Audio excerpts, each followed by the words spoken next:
Baiklah, saudara-saudari dalam Kristus Yesus, pada kesempatan hari ini kita akan mendengarkan kebenaran firman Tuhan yang diambil dalam kitab Roma pasal 12 ayat 9 sampai dengan 21. Judul perikopnya adalah Nasihat untuk Hidup dalam Kasih. Mari kita baca bersama-sama. Hendaklah kasih itu jangan pura-pura, jauhilah yang jahat dan lakukanlah yang baik. Hendaklah kamu saling mengasihi sebagai saudara dan saling mendahului dalam memberi hormat. Janganlah hendaknya kerajinanmu kendor, biarlah rohmu menyala-nyala dan layanilah Tuhan. Bersukacitalah dalam pengharapan, sabarlah dalam kesesakan, dan bertekunlah dalam doa. Baik, kita bacanya dari 9 sampai yang ke-12 dulu ya. Kita akan bahas dulu sebentar. Jadi di sini dikatakan, hendaklah kasih itu jangan pura-pura, jauhilah yang jahat dan lakukanlah yang baik. Jadi kita diajarkan di dalam kebenaran firman ini, di kitab Roma ini, bahwa kita harus dengan tulus mengasihi sesama kita. Dan kita juga harus menjauhi yang jahat, dan kita harus melakukan yang baik. Contohnya bagaimana? Kita kasih kepada orang, kita misalnya lagi jalan ke suatu tempat, kita lihat ada pengemis kah, pemulung kah, kita memberi dia, kasih makan, kasih minum, atau memberi uang gitu kan ya. Itu dengan tulus. Kita tidak mikir, ah nanti siapa tahu aku dapat imbalan gini-gini. Nah, enggak boleh. Jadi kita harus melayani orang dengan tulus ya, di sini dikatakan ya. Mengasihi bukan hanya dari omongan doang, tetapi juga sikap hati kita juga ya, memberikan sesuatu seperti action gitu kan. Baik, selanjutnya, hendaklah kamu saling mengasihi sebagai saudara dan saling mendahului dalam memberi hormat.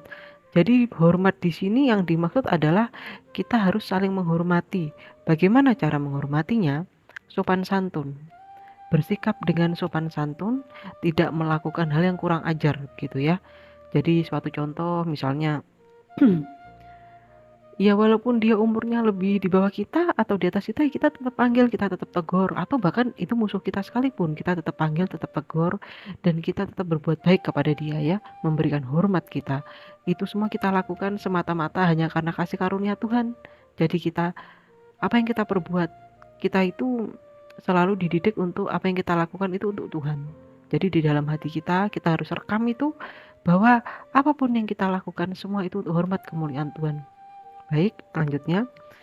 Janganlah hendaknya kerajaanmu kendor, biarlah rohmu menyala-nyala dan layanilah Tuhan. Nah, di sini saya mau menekankan bahwa kita itu harus mempunyai hari-hari yang rajin. Kita harus melakukan keseharian kita secara rajin. Contohnya, bangun tidur nih, ini contohnya ya, pribadi saya ya. Bangun tidur, kita doa penyembahan kepada Tuhan, kurang lebih setengah jam kah, 1 jam kah, atau 1 jam lebih. Nah, setelah itu kita baca Alkitab. Nah, setelah itu kita beraktivitas. Kalau ibu rumah tangga dia beraktivitas beres-beres, masak, melayani suami anak. Ini contoh ibu rumah tangga ya. Kalau suami pergi ke kantor kerja. Jadi kita itu punya hati itu memang untuk melayani. Jadi bukan hanya melayani kepada Tuhan saja doa penyembahan, tapi juga melayani sesama. Jadi dimanapun kita berada kita tetap harus membawa yang namanya kasih begitu ya. Jadi menyalanya dan layanilah Tuhan. Bagaimana caranya biar rohmu menyalanya dan layanilah Tuhan? Jadi kita harus punya hubungan dengan Tuhan. Hubungan dengan Tuhan itu yang tadi saya sebutkan.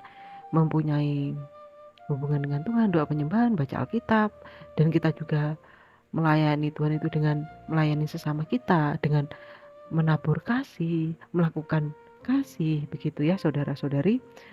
Terus setelah itu, dan layanilah Tuhan. Jadi melayani Tuhan itu dengan cara melayani sesama gitu. Jadi boleh pelayanan di gereja juga itu salah satunya, contohnya yang kelihatan. Tetapi setiap hari kita juga dengan sesama kita juga berbuat kasih ya, seperti itu ya. Baik, selanjutnya, bersukacitalah dalam pengharapan, sabarlah dalam kesesakan, dan bertekunlah dalam doa. Nah, ini yang paling sangat seru nih ayatnya ini nih. Serunya di mana? Jadi kita itu disuruh bersukacita, bersyukur, bersukacita dalam pengharapan. Walaupun kondisinya sakit, seperti saya contohnya, dalam kondisi yang sakit, saya tetap harus bersukacita. Jadi saya nggak terpuruk dalam kesedihan, tapi saya juga bersukacita. Nah, ayat yang selanjutnya, seterusnya ini masih sama, pasal yang ke-12, sabarlah. Maksud saya ayat yang ke-12, sabarlah dalam kesesakan. Nah, kesesakan itu bagaimana? Saat doa kita belum terjawab, saat kita dimusuhi, saat kita difitnah, kita bersabar di situ. Nah, poin yang selanjutnya adalah dan bertekunlah dalam doa. Nah, ini yang paling agak-agak sedikit mengerikan ya. Orang kalau ada masalah, rata-rata biasa dia malah kepahitan dengan Tuhan, malas beribadah, malas bersekutu, malas baca Alkitab, malas berdoa. Nah, tapi di Roma pasal 12 ayat yang ke-12 ini dia bilang kita harus bertekunlah dalam doa. Nah, jadi apapun yang terjadi kita harus bertekun, saudara-saudariku. Apapun yang terjadi kita harus selalu berdoa. Apapun itu kondisi kita tuh, tetap harus selalu berdoa. Baik, kita baca ayat selanjutnya. Ayat yang ke-13. Bantulah dalam kekurangan orang-orang kudus dan usahakanlah dirimu untuk selalu memberikan tumpangan. Nah, ini bagaimana ini? Ini tentang hukum kasih, tentang saling mengasihi. Kita memberikan uangkah, tenaga kita kah, doakah untuk orang-orang kudus. Orang-orang kudus ini adalah orang-orang yang takut akan Tuhan. Tapi di luar itu juga kita tetap harus saling mengasihi ya. Dan usahakanlah dirimu untuk selalu memberikan tumpangan. Nah, di sini kita tumpangan di sini tuh artinya luas ya.